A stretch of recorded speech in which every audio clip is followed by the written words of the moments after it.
March 1-ാം തീയതി മുതൽ 31-ാം തീയതി വരെ നമ്മുടെ എല്ലാവരുടെയും വീടുകളെ ബാധിക്കുന്ന വളരെ പ്രധാനപ്പെട്ട അറിയിപ്പുകളാണ് നിങ്ങളുമായി ഷെയർ ചെയ്യുന്നത്. ചാനൽ ആദ്യമായി കാണുന്നവർ സബ്സ്ക്രൈബ് ചെയ്യുക, വീഡിയോ ഇഷ്ടമായ ലൈക്ക് കൂടി ചെയ്യുക. ആദ്യത്തെ അറിയിപ്പ് ആധാർ കാർഡുമായി ബന്ധപ്പെട്ടതാണ്. നമ്മുടെ സംസ്ഥാനത്ത് ആധാർ കാർഡ് ഇനിയും 10 വർഷം കഴിഞ്ഞ് പുതുക്കാത്തവരുണ്ടെങ്കിൽ എത്രയും വേഗം പുതുക്കുക. കാരണം ഈ മാസം 14-ാം തീയതി വരെയാണ് സൗജന്യമായ ഓൺലൈൻ പുതുക്കലിന് അവസരമുള്ളത്. അതിനുശേഷം സൗജന്യ പുതുക്കൽ കേന്ദ്ര സർക്കാർ തുടരുമോ എന്ന് അറിയില്ല. പുതുക്കാത്ത ആധാർ കാർഡുകൾക്ക് കേന്ദ്ര സംസ്ഥാന സർക്കാരുകളുടെ സഹായങ്ങൾ ഉൾപ്പെടെ ഇനി ലഭിക്കാത്ത സാഹചര്യവും ഉണ്ടാകും. എന്നാൽ അക്ഷയ കേന്ദ്രങ്ങൾ, CSC സെന്ററുകൾ, ആധാർ സേവാ കേന്ദ്രങ്ങൾ എന്നിവ വഴി എപ്പോൾ വേണമെങ്കിലും ആധാർ പുതുക്കാവുന്നതാണ്. അതിന് പേയ്മെന്റ് നൽകണം. അടുത്ത അറിയിപ്പ്, കേന്ദ്ര സർക്കാരിന്റെ സൗജന്യ വൈദ്യുതി ലഭിക്കുന്ന സൂര്യഭവനം പദ്ധതിയിലേക്ക് അപേക്ഷ വയ്ക്കുവാൻ ഇപ്പോൾ സാധിക്കും. 1 കിലോവാട്ട് മുതൽ 3 കിലോവാട്ടിന് മുകളിൽ വരെയുള്ള സോളാർ പ്ലാന്റുകൾ വീടുകളിൽ സ്ഥാപിക്കുന്നതിന് കേന്ദ്ര സർക്കാർ സബ്സിഡി നൽകുന്ന പദ്ധതിയാണിത്. 30,000 രൂപ മുതൽ 78,000 രൂപ വരെ നമ്മുടെ അക്കൗണ്ടുകളിലേക്ക് കേന്ദ്ര സർക്കാർ ഈ സോളാർ പാനലുകൾ സ്ഥാപിക്കുന്നതിന് നൽകും.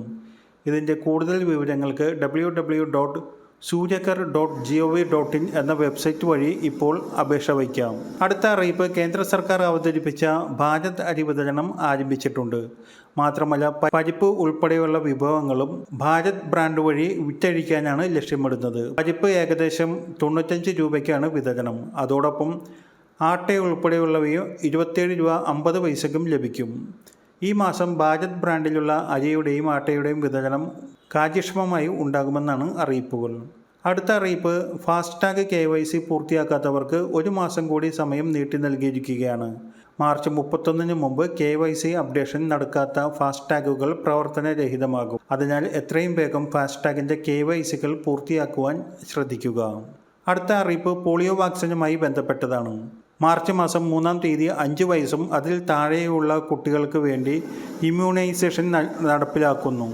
പൊതുസേവന കേന്ദ്രങ്ങൾ, ഹെൽത്ത് സെൻ്ററുകൾ, അംഗനവാടികൾ തുടങ്ങിയവ വഴി വിതരണം ഉണ്ടായിരിക്കുന്നതാണ്. എല്ലാ കുട്ടികൾക്കും പോളിയോ വാക്സിൻ നൽകുന്നതിന് വേണ്ടി രക്ഷിതാക്കൾ ശ്രദ്ധിക്കുക. അടുത്ത അറിയിപ്പ്, BPL റേഷൻ കാർഡുകളായ മഞ്ഞ, പിങ്ക് റേഷൻ കാർഡ് ഉള്ളവർക്കുള്ള മസ്റ്ററിംഗ് സംവിധാനങ്ങൾ ആരംഭിച്ചിട്ടുണ്ട്. മുൻഗണനാ വിഭാഗത്തിൽ തുടരാൻ യോഗ്യതയുണ്ട് എന്ന് തെളിയിക്കുന്നതിന് കൂടിയാണ് ഈ ബയോമെട്രിക് മസ്റ്ററിംഗ് നടത്തുന്നത്. മഞ്ഞ, പിങ്ക് റേഷൻ കാർഡിലെ അംഗങ്ങൾ എല്ലാവരും റേഷൻ കടകളിലെത്തി POS മെഷീനിൽ വിരലമർത്തിയാണ് റേഷൻ കാർഡ് മസ്റ്ററിംഗ് നടത്തേണ്ടത്. നീല, വെള്ള കാർഡിലുള്ളവർക്ക് ഈ മസ്റ്ററിംഗ് ഇല്ല. മാർച്ച് 31-ാം തീയതി വരെയാണ് ഇതിന് സമയം അനുവദിച്ചിരിക്കുന്നത്. അടുത്ത അറിയിപ്പ്, സംസ്ഥാനത്തെ ക്ഷേമ പെൻഷൻ മാർച്ച് മാസത്തിൽ വിതരണം ചെയ്യുന്നതിന് നിർണായക തീരുമാനമെടുത്തിരിക്കുകയാണ് സംസ്ഥാന സർക്കാർ. 2 മാസത്തെയോ അല്ലെങ്കിൽ പരമാവധി 3 മാസത്തെ തുകയായ 4,800 രൂപയായിരിക്കും മാർച്ചിൽ ലഭിക്കുക. അടുത്ത അറിയിപ്പ്, ഇടുക്കി ജില്ലയിൽ നിലവിൽ പട്ടയം ലഭിക്കാത്തവർക്ക് ഇപ്പോൾ അപേക്ഷ വയ്ക്കുവാൻ സാധിക്കും. പട്ടയ വിതരണത്തിന് വേണ്ടിയുള്ള പ്രത്യേക നടപടികൾ സംസ്ഥാന സർക്കാർ സ്വീകരിച്ചു വരുന്നതിൻ്റെ ഭാഗമായിട്ടാണ് ഈ അപേക്ഷ സമർപ്പിക്കാൻ സാധിക്കുന്നത്. ആവശ്യമായ രേഖകൾ അതിൻ്റെ ഭാഗമായി സമർപ്പിക്കണം. വില്ലേജ് ഓഫീസുകളിലോ തദ്ദേശ സ്വയംഭരണ സ്ഥാപനങ്ങളിലോ ഇതിൻ്റെ കൂടുതൽ വിവരങ്ങൾക്കായി സമീപിക്കാം. അടുത്ത അറിയിപ്പ്, സഹകരണ സംഘങ്ങളിൽ നിന്ന് വായ്പ എടുത്തവർ ശ്രദ്ധിക്കുക. കുടിശ്ശിക നിവാരണം ഈ മാർച്ച് 31 വരെ സംസ്ഥാന സർക്കാർ നീട്ടി നൽകിയിരിക്കുന്നു. പരമാവധി കുടിശ്ശിക ഉൾപ്പെടെയുള്ളവ ഒഴിവാക്കുവാൻ സാധിക്കുന്ന സുവർണാവസരം പ്രയോജനപ്പെടുത്തുക.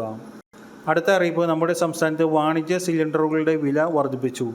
26 രൂപയോളമാണ് വർദ്ധിപ്പിച്ചിരിക്കുന്നത്. വാണിജ്യ സിലിണ്ടറിന് 1,806 രൂപയ്ക്ക് മുകളിലും ഗാർഹിക സിലിണ്ടറിന് 910 രൂപയ്ക്കും മുകളിലാണ് ഇപ്പോൾ നൽകേണ്ടി വരുന്നത്.